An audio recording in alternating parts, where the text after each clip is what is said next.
2015 was a year of fireworks. The national government invested heavily in infrastructure and more so in sports, which resulted in the successful hosting of the 2015 Pacific Games.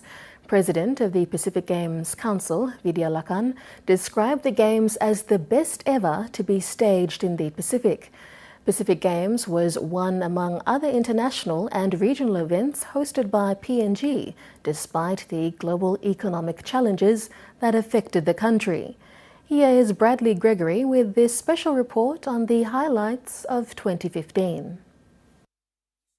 Despite the downturn in the country's economy brought on by the global financial crisis, Papua New Guinea still managed to see some positive growth in 2015. This is due to the O'Neill Dion government's prudent management of the economy. The country witnessed developments, among them the major ones that come about following the government's big investments. Infrastructure took the largest chunk of the country's national budget, more than $1 billion kina in fact. Whilst various infrastructure projects were implemented across the country, the major ones were carried out in the nation's capital district.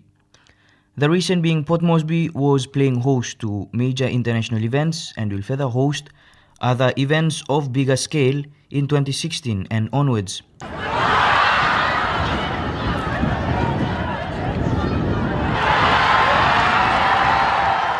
The construction of sporting facilities to cater for the 2015 Pacific Games alone also took about 1.2 billion kina.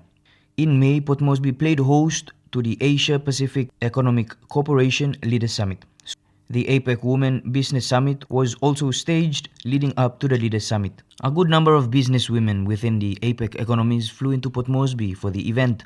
About 2 months later, athletes from across the Pacific Island states converged in Port Moresby for the 2015 Games, the highlight of events during 2015. PNG, 1, 2, 3, looks like Samoa in fourth. In October, the National Capital District played host again to the APEC Forest Ministers meeting. Papua New Guinea will continue to host more major events this year, 2016, amongst them the African Caribbean Pacific Leaders Meeting and the FIFA Women's Under-20 World Cup.